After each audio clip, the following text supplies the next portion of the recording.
Welcome to the Allegrativity Powercast with Allegra Sinclair. Get ready to punch fear in the throat, show up, and tell your story. Allegra Sinclair is here to help you become the powerful woman you are meant to be.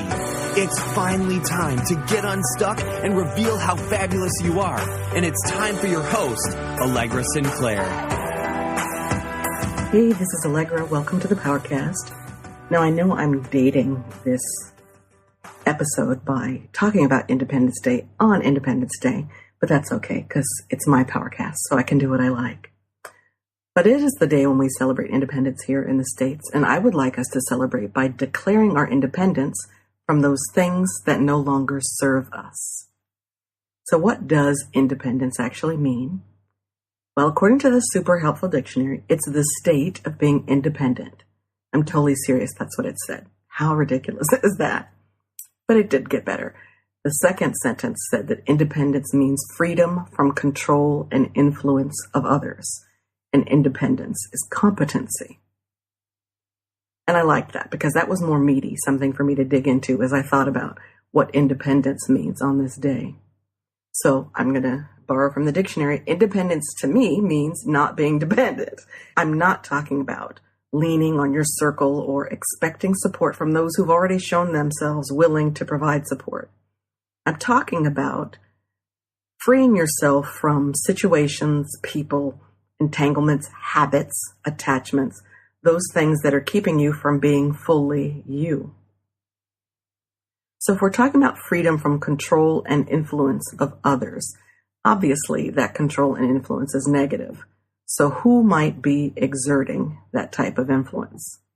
Could be a boss, coworkers, family member, friend, significant other, pastor, TV personality. If you think about it, the number of people who could be exerting that kind of influence over you are endless. You're looking for approval from others. You're looking for people to agree with a decision that you've already made.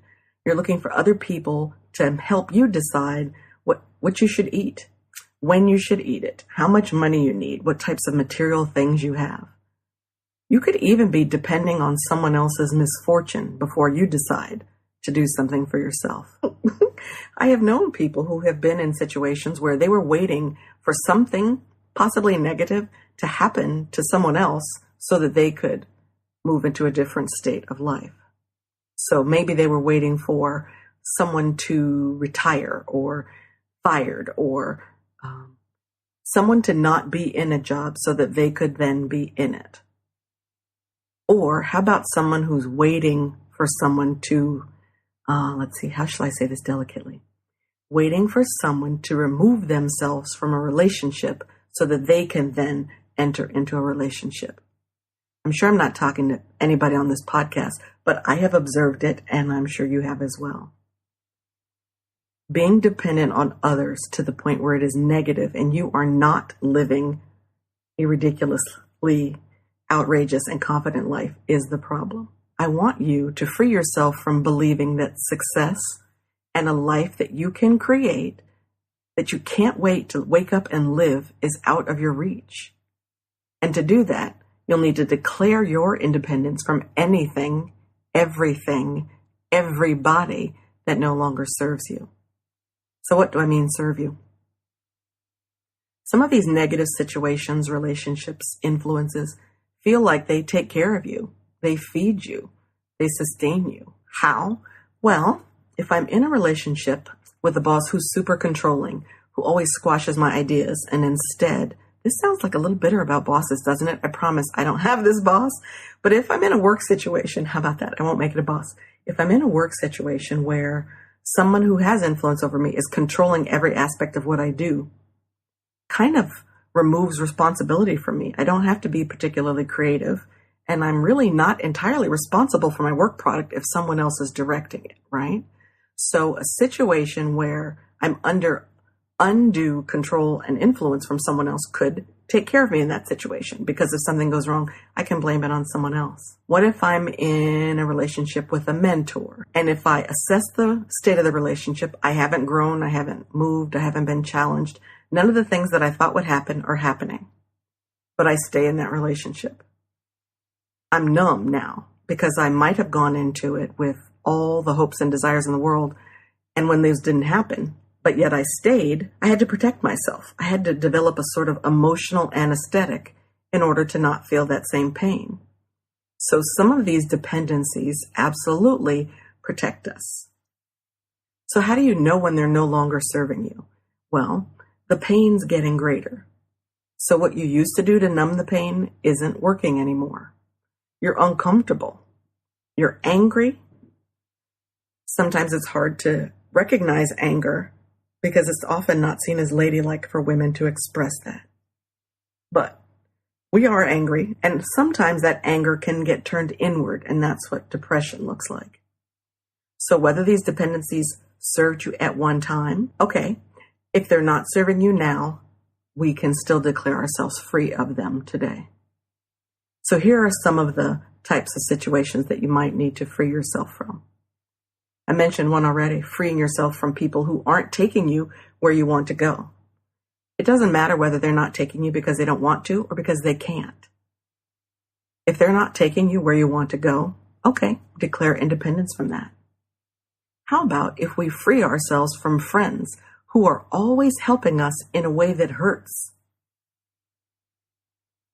How would it feel if you freed yourself from constantly searching for affirmation and approval from people who don't have your vision?